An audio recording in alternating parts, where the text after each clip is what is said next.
On today's episode, Caleb and I are going to be talking about ACT district-wide testing.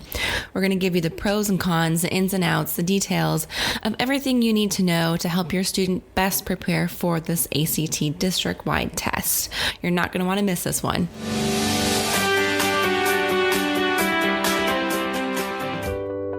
Welcome back to the podcast. Hello, everyone. How are you? Hey, Caleb. What's happening, Jill? So much. I know. What a Kansas crazy City? place we live in right now. I know, it's awesome. It is really, really cool. It's been really fun this past, 3 weeks. Right? I mean, the entire playoffs was so much fun to be around the city. And I was even not in town for a little while. And I was watching remotely, and that was fun. Yeah. And then Sunday came. Sunday. Oh, shoot. It was truly amazing. Sunday fun day. Super Bowl Sunday.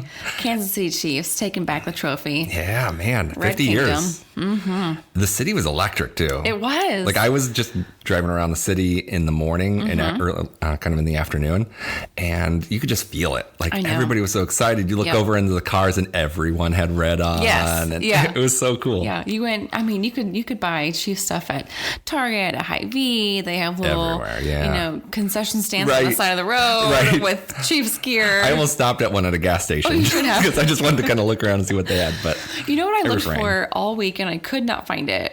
The red headbands. That Mahomes wears. The Mahomes headband, yeah. Could not find it for the life. I went to Shields. I went to Target, Walmart. Could not find it. What a bummer. I know. My kids were a little bit disappointed, but my 4-year-old actually made one in preschool, so that was pretty cute. That's pretty fantastic. Construction paper. I'm like, hey, that works too. Yeah. No. So he wore that. Use your skills, man. Yeah. So where did you watch the game? I watched the game at some friend's house over in Shawnee. Nice. The real driver there, we were just going to watch at home so I could actually watch.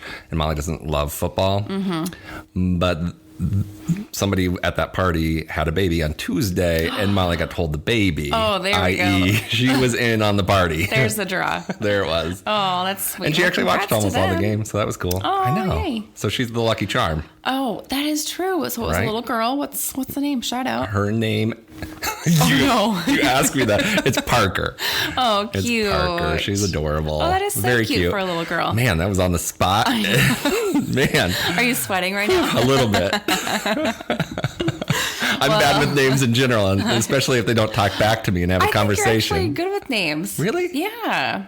I would say I'm below average. Oh, well, maybe. I don't know. I always think you were so committed to that. I always get really nervous when I am introducing people. I'm like, and I know them. Like sometimes they're dear friends, and I just get really nervous about introducing people. So I'm like, oh, don't mess up their name. Don't mess up their name. Like in reality, just talk and you'll be fine. Right. Yeah. Anyway, this is my own little secret. Everybody gets to hear it now. Mm-hmm. I intentionally work really hard to try to remember names, and I still don't remember them very well. So I think I maybe appear better than I am, but I really am awful. Well, at least naturally. you're working hard on that. Yeah, hey, I gotta do what I can do. Yeah. No excuses, 2020. Yes. 2020 goals. We met last week. Do you have any New Year's resolutions? Anything going on in 2020? I have some health and fitness resolutions. Good on you. Yes. Just to increase my speed a little bit, the pace I work out, keep on, pushing myself every day. Yeah. I have some goals for my kids and their schoolwork. Awesome. And I love that. Yeah. For JT and I just go on more dates.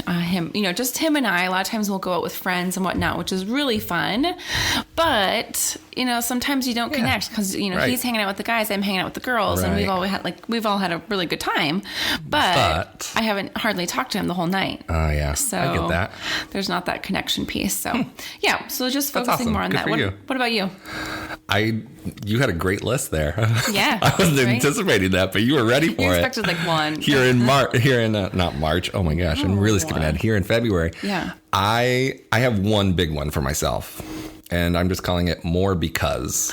That's my quote. Because, okay. I internalize a lot. Mm-hmm. So my goal for 2020 is to better express myself and better give the whys. Okay. Kind of just help explain to whether it's my wife or staff or people just in general kind of the reasons behind what I'm thinking, because I've thought through it. So I just assume everybody else knows. Yes. And that's not usually true. That's a good point. Makes sense in your head, but someone else might say, well, that doesn't make sense to me. Exactly.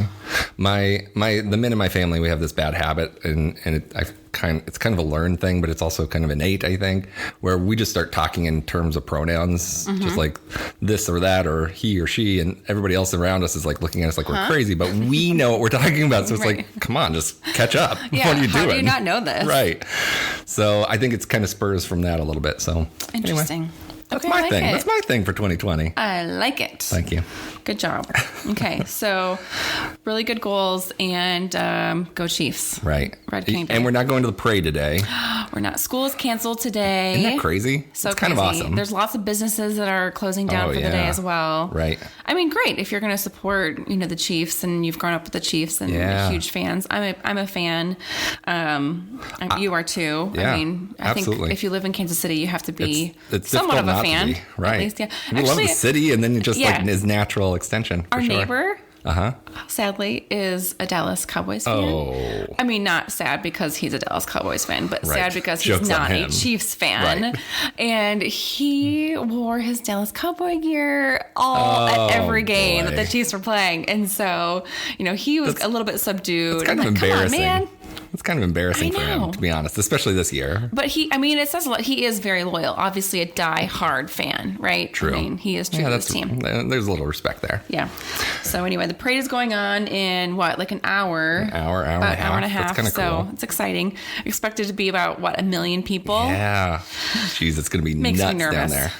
I met with a bunch of business leaders in Kansas City yesterday, and some of them were canceling work, not necessarily so their staff could go. That was kind of the extra bonus, but because of the logistics, and their offices are near downtown or in that area, and they just couldn't do it. For the Royals, they said that they had got stuck there, and I mean, it was like a 3-hour process to get in and out of work, and so they learned from that mistake. Yeah, I think if you go to the parade, you just have to work on your patience. I mean, that's kind of the key word of the day. You're going to be waiting. Yeah. At the beginning, at the end. Right. So anyway. We talked about this a little bit earlier. So I was living in Denver at the time, and I was in high school and went to the Broncos' first championship. Yeah. Right? In the mid to late 90s. And the song there that was the huge takeaway, they just played it over and over again, was Chumbawamba's. Yes. What is it called even? Get knocked down. Yeah, Get Knocked Down. I think it has a really weird name. But that's the song I remember. What do you think that the song will be this year? Ooh. Just in reference to... Yeah, I mean... The rally's going to have a kind of a theme song to it. Well, Mac Lethal has a really good song out right now. I've played it on my Instagram stories, and it's really good. So he actually raps for 49 seconds straight. It's pretty cool. But he has a really good Chiefs Kingdom song. Oh yeah, that's really cool. And then I think obviously Tech Nine has a Chiefs Kingdom song as well. So I would assume they are playing those, and they're really hyped up. They really get you motivated and excited. Oh, good call. So I would assume those two. I was thinking something more just poppy, but that makes way more sense. Yeah. Man. Yeah. I'm glad you're here. Oh, thank you. Thank you. I'm glad you're here. Thanks. Anyway, the reason why we're here is because today we're talking about ACT statewide / district testing. Yeah. Here in Kansas, all juniors will be taking the test on February 25th. Yeah. Coming up pretty quickly. Yeah, less than 2 weeks away now. A little bit more. 2.5 weeks, right? 2.5 weeks. I think it was 3 weeks from yesterday. 3 weeks from yesterday. All right. So a little bit of time to help prepare. Not much, though. Not a lot. No. Not much. But I think just kind of knowing what to expect and how to, if you're the parent, support your child in the process. Yep. I think it's going to be beneficial. Absolutely. And then talk about some of the tendencies that have happened nationwide, since this is still pretty new for students in Kansas. Yeah. This is only the second year that they've done it. Mm-hmm. We can learn from last year's issues. Mm-hmm. And we can also kind of look into kind of the trends and what's happening across the nation, because there are a lot of states that have been doing this for well over a decade. Yeah, it started 2007. Yeah. So it's been around for a little while, and over 47 states have participated. So right. Exactly. Yeah, like you said, it's been around for a little bit. This year, for some Kansas juniors, it will be online. So Blue Valley students, get ready. It's going to be online. Yeah. So if you didn't listen to our podcast last week, it really focused in on the online testing and all of that. Well, Blue Valley students, you're getting a very early preview of what's coming in September. And for better or for worse. Yeah. And when they signed up for the test, or actually were just automatically signed up, I think most students did not realize that it was an online test. There was an email that was sent out, last Monday. Monday, that did say that it was an online test. And it did give some instructions on how to navigate that, which we will get into, some of the pros and the cons and some of the ins and outs, some of the basics between each subject. So we'll kind of guide you through that and let you know how to navigate the process. Absolutely. Yeah. So should we start with some of the pros or the cons? Oof. Let's start with let's be positive today. Okay, I like it. It's Chiefs Day. Okay, I like it too. So some of the pros. So it's in their own classroom on their own laptop. Right. I think so. This is something to be aware of. Yes, Blue Valley is going to be doing it online, so they're going to have to change some of their policies from last year. There was a high school in the district last year in which they actually took the test in the gymnasium, and every junior was in there. Yeah. And I heard a lot of very negative stories about it. Can you imagine the echo? Like someone drops their pencil, someone scuff marks on the floor, moving their chair. Well, and even trying to manage a giant group like that and try to make sure that nobody's cheating, for instance. Right. That's pretty difficult to do. Yeah. So I'm excited. If nothing else, I think the online testing is going to force it into classrooms, and they're going to be in a familiar place. Yep. And it's going to be a little bit more controlled environment. Yeah. So that'll be good. Yep. I think so too. I think that'll be a good one. And we've done a little bit of research on this, but there are statistics that say that it does actually save time online, which I had to talk through with this, with you, because I was like, wait, how does it save time? I feel like it's going to be hard to navigate that online piece. You're going to be scrolling up, scrolling down, trying to figure out exactly, what the highlights are, how to bookmark, that kind of stuff. But so they did a bunch of research in 2013. They actually assumed that it was going to take longer. So they tried giving students their kind of sample size of however many students they were using, a couple hundred at the time. They were giving them extra time, and they were doing much better than the students who were doing it on paper. So then they tried to reverse it, and in 2015 they did a study where they kind of gave them less time. Well, that wasn't a fit either. So they actually, the time constraints are exactly the same. Yep. It's just a different process for sure. Okay. Right. So it'll be curious to see how it kind of plays out. And again, there are things that are going to take longer, like making sure that you're managing how you're using the different tools and things like that. But you don't have the answer sheet anymore, so you don't have to go back and forth and bubble in your answer after you've kind of answered it in your test booklet. So it's all right there on the screen. You can quickly answer, and I think that's probably the biggest time saver, to be honest. We end up having to scroll a little bit more, and we'll get into like reading, where they've set up the questions differently and they've asked the questions differently than what they do in the paper version. Yep. And I think there are some pieces there that maybe save a little time too. Yep. Okay. Well, interesting. Anyway. Interesting. Any other pros that you can think of, like clearly just offhand, that you're like, oh wait, this is actually a really good one that maybe you wouldn't think is a good one? So this is just about kind of the equity piece. Again, we live in a little bit of a bubble here in Johnson County. And I think that it does give an opportunity for students in, whether it's KCK or a more rural school district out west. I think it gives every student an opportunity to at least take the test. It's free to the student and to that family. Right. That is a plus. So I think there's a lot of benefits to that state piece in that regard. We'll get to the cons of some of that in a bit. Right.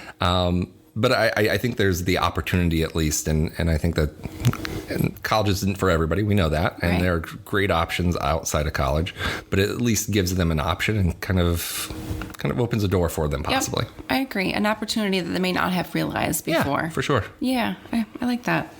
Okay, so the cons. Oh, boy. Ugh. Which one do we start on? So I'm going to kind of piggyback on what I was just talking about in that everybody can take it, which is a pro. The con there is that it's a set date. And February is generally not a perfect time for everyone. Like a lot of students who take Algebra 2 as a sophomore or as a freshman in some cases, right, they should be taking the test in the fall of junior year. Like they should not be taking it this late. Don't wait, because you're just putting more and more distance between when you learn the material and when it's being tested.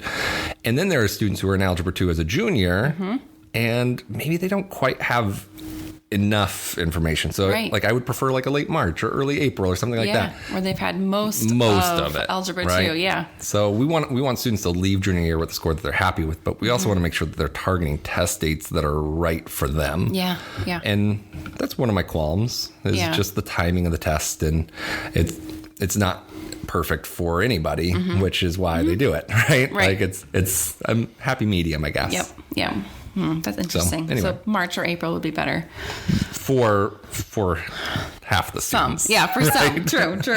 So that's the tricky part. Yeah, yikes. So let's talk about what they're going to be taking it on. So Blue Valley students in particular have a 13.5-inch MacBook Air that they will be taking the test on. So all high school students in the district are assigned their own computer, which is really cool, by the way. It is pretty cool. That's nice. I didn't have middle schoolers have Chromebooks.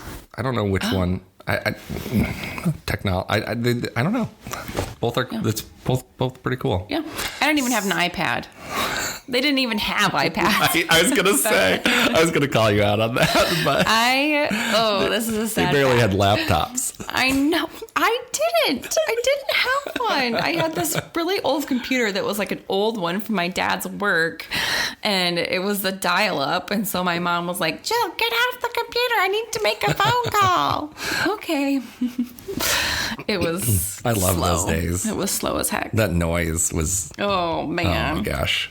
Students these days have no idea. They have no idea. Side note: have you seen the video of high school students trying to figure out a rotary dial phone? No. It's hilarious. Oh, I want to. It's like a 4-minute video, and the challenge is like, can you call this phone number from this phone? And they're like, I don't know how it works, and then they're trying to figure it out. It does take a long time. It does take a long time. Especially it's like 913. The 9. Right. Oh my word, it takes forever. Oh boy, you're right. Forever. You're right.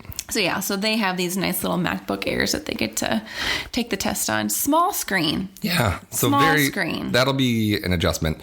We've tried to kind of replicate that here in the office. So we have a computer that our students can come kind of look through the test and practice and whatnot. But our screens are pretty ginormous. Yeah. So we shrink it down to a third of the size of one of our monitors. So we kind of get used to the right size. And it is pretty stinking small. Yeah. A lot more scrolling. Yeah. That would be good to come in and get used to that, though, and just at least be aware of what you're going to come up against, for sure. Another con, you cannot draw on any of the charts, graphs, diagrams, or figures. I mean, obviously, it's online. Yeah. So you can't, obviously draw on pieces of paper. Right. But you also can't draw. You can't, put a little mark on the figures as well online. Exactly. So that makes it a little bit more difficult for students to... get around. For sure. And one of the things that we really push is students actually engaging with the test, like physically. Mark up your test. Right. Yeah. Mark it up. It's one of our important strategies. Yeah. Like kind of umbrella strategies, right? So that is going to change some of the dynamics, especially when you're looking at math and science. Now, tables you can actually mark in. You can highlight in. You can do things like that. Yep. But graphs and figures you can't touch. And that can be a challenge because sometimes, again, when you're looking at a screen, it's difficult to see where certain things are marked. Yeah. Whereas if you could just draw a line straight across, done, that's easy. Yep. Now I see it, done, perfect. Right. I think there'll be a little bit more estimating rather than finding a more accurate answer. Yeah. Because of this. So that'll be different. The other challenge, I think, is in math. Like if they draw a figure for you and you literally will have to work with that figure, a student's going to have to actually redraw the figure. See, and that's where the whole timing aspect really baffles me. You would think that would just take up so much more time. I think, and this is my own opinion, I think English, reading, and science will probably move a little bit more quickly. So it will make up for that math section? I think math it's difficult for me to imagine a student who is trying to get the best score spending an equal amount of time. I think you just have to spend more time because there are pieces that that are just more time consuming that are going to just drive that process.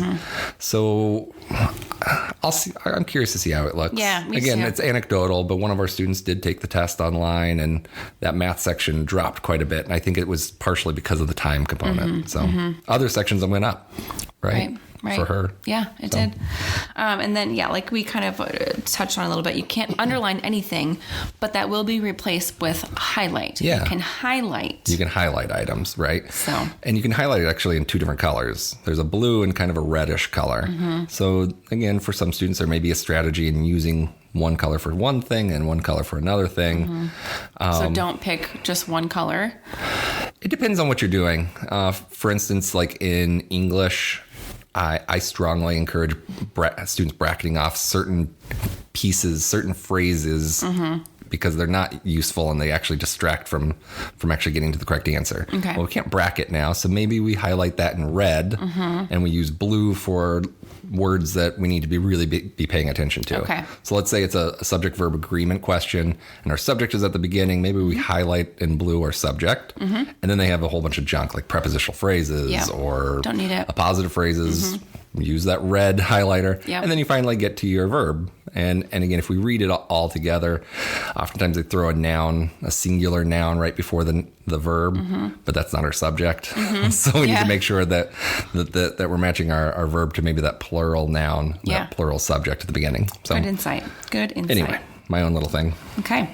Also, there's going to be a clock at the top right portion of the screen that cannot be hidden or removed. So that may be a plus, it may be a minus. I put it as a con just because if I saw that clock ticking down every minute, it would make me really nervous and maybe not get the best answer because I'm rushing. And not necessarily even a clock. It's a timer, right? Yeah. So you can't like just measure your own time and casually look at it. Like it's literally this thing that's hanging over your head, right? Yeah. So it's interesting because on the GRE, and I have a lot more experience with that online testing because that's been that way for quite a while. Students can actually hide the timer until there's 5 minutes remaining in the section, and then it's a sticky thing. It's stuck, right? Yep. Most GRE students will hide that timer just because it does add that extra pressure looming. that's unnecessary, the looming right? Clock. Yeah. So I think that'll be a piece that we're going to do everything we can to make sure our students are not focused on that timer because that's not important at all. And they will still get the 5-minute warning. Yeah, they'll still receive that information. Yep. Exactly. They will just have the clock there. Okay. Any other cons specifically? Or we can get into there may be some each other pieces subject. in each. I was going to say. Let's kind of touch on those in a bit. Yeah, let's do it. So English in particular, do you want to start there? Yeah, I kind of already talked about one piece of it, right? Just making sure that we are looking at the right pieces and getting rid of the junk. So much of the English section, they have a very specific flavor of what they're looking for, right? It's different than what an English teacher in school is going to be asking for.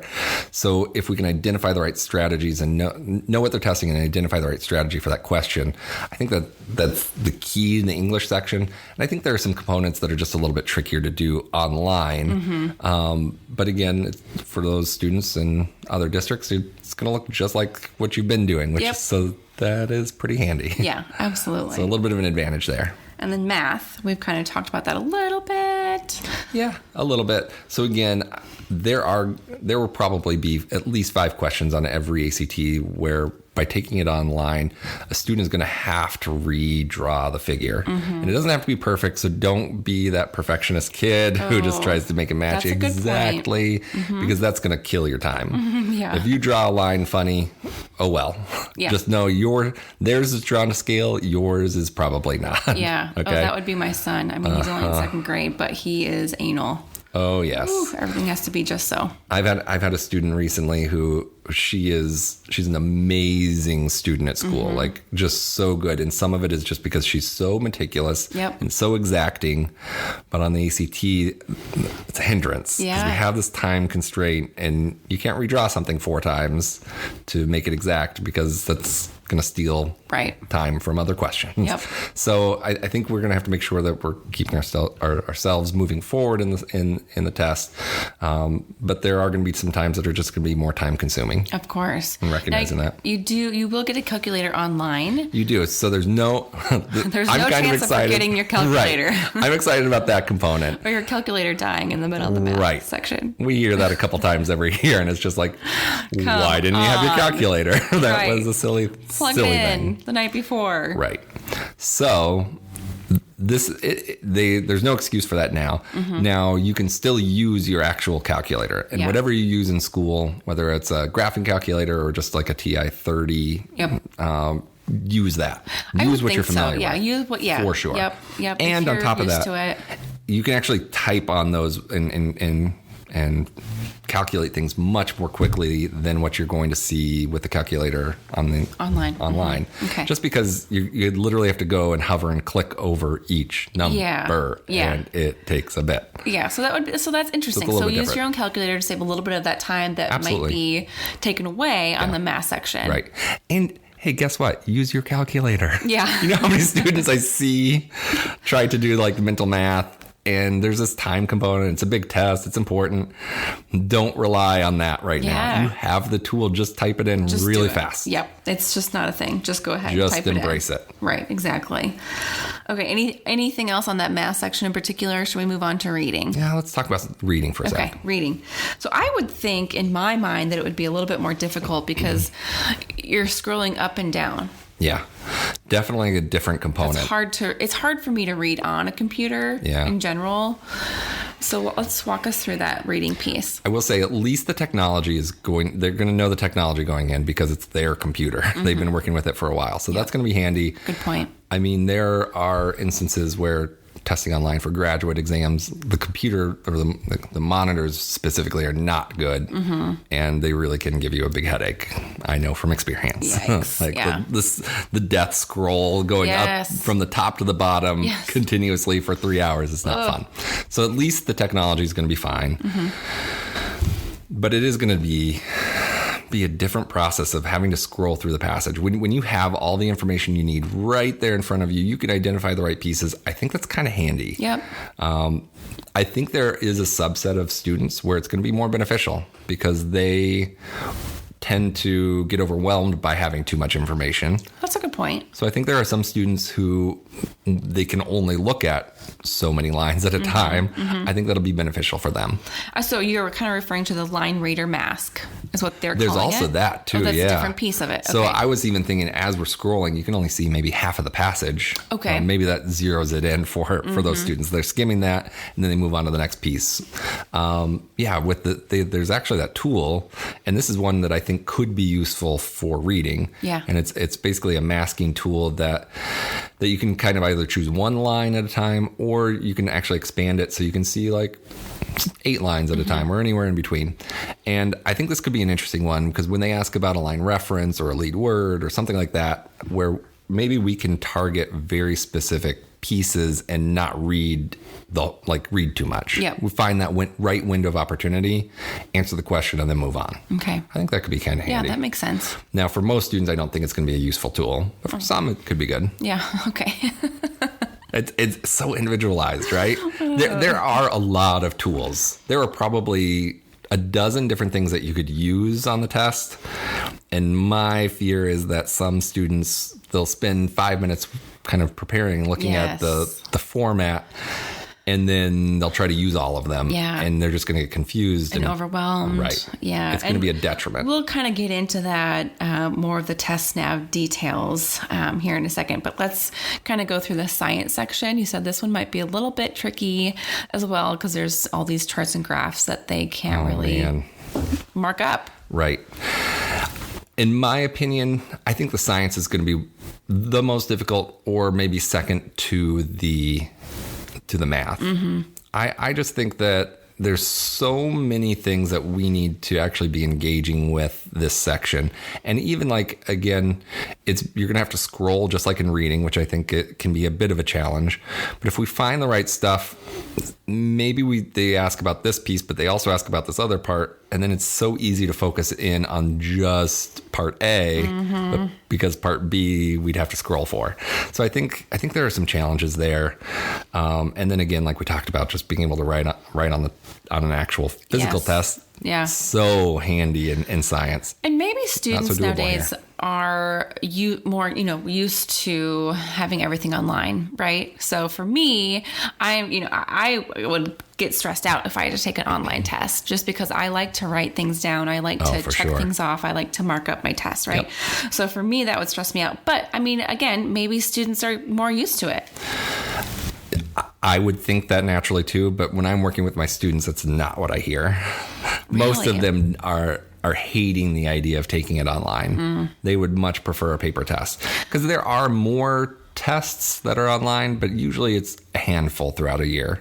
Most testing is still done pencil to paper. Yeah. Right? Yeah. And I think that there are a lot of important pieces there, especially, again, when we're talking about math. They're going to get scratch paper. They're going to have that information, but now you're looking up at the screen, down to the paper, up to the screen, down to the paper. And speaking of that paper, that scratch paper, they will have to turn that in. Yeah. Interesting, huh? Why? There's going to be some kind I don't of get it. There's going to be some kind of limit to the amount that they get. So I don't scratch paper. So I don't know how much that's going to be. I don't think students are going to have an unlimited amount to use. Okay. And you're going to have that scratch paper for English, math, reading, and science. Okay, so you're going to have it for all of it. Okay. But they are going to collect it at the end, and the main purpose of that is so that they don't let loose all these question types, right? Okay. So it's kind of funny, even our students in Blue Valley who are going to be taking the test online on the same day, the ACT is still going to expect Blue Valley to send all of those documents, all that scratch paper back to them. So there's still all this paper. Like, what do they just burn it when they get back to their facility? I'm actually not really fully sure on that one. I don't know what they do. Recycle it? Yeah, maybe recycle they have it. They have a shredder, and then I don't know. No idea. Pro Shred is going to come and take it away. So. Okay. Well, TestNav has some really good tools. You can go see them online, but also they have some practice tests so that students can get used to taking that test online. They have one full exam. I believe it's the April of 2018 exam. Okay. Maybe 2017, but it's relatively new. Fairly recent. And again, I think it gives students a good exposure. Yep. You can actually set all sorts of different parameters. You can look at it timed. You can look at it untimed. You can kind of test out all those tools. And students can actually download TestNav to their computer. Oh, right? Nice. So they can practice it on that screen. You can actually use it on that screen and kind of get used to it and see what it looks like. And I strongly encourage all families jumping on that, because it makes too much sense not to do it. Yep. And you have a little bit of time. And like we said, we have about 2.5 weeks before the test. So go ahead, download that on your computer, look through it. Those highlighting pieces, make sure you know how to highlight. Right. Make sure you're aware of where that clock is. Know how to do process of elimination. They have a good tool for it. It's different than and not exactly what I would prefer it to be, but they have that tool. So you can at least kind of start getting used to things. Yep. Because I wouldn't just like spend 5 minutes now and nothing for the next 3 weeks. Right. Spend a little bit of time and end up doing the entire test. I think that'll be an important thing for students to do prior to the exam on the 25th. Yes, get familiar with it. Make sure you're not, bombarded with the test on the 25th. And, that's half the battle. If you are familiar with how everything is going to look, then you can go in and just worry about the answers, worry about figuring out how to answer this certain question. Right. I mean, one of the things that I think is kind of fun is basically one of the things that I'm excited about what we do is we help students just feel more comfortable because they know what's coming, right? And just with that piece, oftentimes students can perform a little bit better. It's normal to have some anxiety on test day. Of course. Right? Like, and actually there have been studies that have shown that some anxiety actually helps you perform better, which is awesome, actually, in that context. Like, I'm nervous. That's okay. That's good. Yep. Yay, I'm going to do better. But I think just kind of knowing what's coming is very important. And this is a brand new thing. Students haven't seen this before. And if they're not ready for it, it's going to be a distraction on test day. Absolutely. And that's the last thing we want for them. 100%. The last thing I kind of wanted to touch on were the IEPs for students. Yeah, accommodations. Accommodations, right. So time and a half, they're still going to have the opportunity to take the test on different dates. Yeah. So we'll talk about that a little bit. the regular test is going to be February 25th, but then the makeup testing is the 7th through the 9th for a normal test. Time and a half is going to be a little bit different. Yeah. So if students are taking if they receive the accommodation for time and a half, they'll be taking it on that same day. For students who receive accommodations where they maybe have a reader or they have double time or they have the accommodation with you break up each section on different days, they'll have a 2-week window just like they do on a national test date. The big difference there is that they will not be able to take any portion of the exam on a weekend, right? There are a lot of proctors and students that try to leverage that because, again, the idea, you've sat for an entire school day and now you're going to go take, again, if you have double time or triple time, a 2 or 3 hour long math section after school. It's a lot. Yuck. Yeah. That sounds awful. It's a long day. Or if you have extracurrities, like activities, like how do you fit that in? Yeah. Like when do you actually take the full ACT? So again, that's one of the cons or one of the more challenging aspects in that regard. So if you're a basketball player and you have a game, you have multiple games this week and practice, like, well, this isn't even going to work out for you, to be honest. Like, let's find a test date that is right for you. Maybe April or June once season's over, you can dig in from there. Yep, absolutely. Perfect. So we hope we've kind of given you a good insight on this online testing business. Obviously, the February 8th test is the national test date is coming up here this weekend. So we wish all of our students best of luck on that test. Absolutely. And if you have any questions or concerns regarding the February 25th online test date, please give us a call. We'll have a couple blogs up as well. So make sure you go to our website, getsmarterprep.com, and navigate through that. But again, wish you the best of luck and go Chiefs, Red Kingdom. Yeah, no kidding. It's so exciting. I love it. I know. Parade starts here in just a few. Oh, okay. We better get going. We got to watch it. Thanks, guys. Bye. High school can be tough. We'll help you navigate some of the areas you need help with, including the college preparation process, by providing advice for families. Every student is different and has a unique path. That's why we created this podcast. Our innovative and intentional approach builds confidence in the individual student. Listen each week to find out how students can score better on college placement tests with techniques and methods that build confidence, beat test anxiety, and identify strengths within each student. You're listening to Simply Smarter with hosts Caleb and Jill. Check out our blog at getsmarterprep.com for more college prep related topics.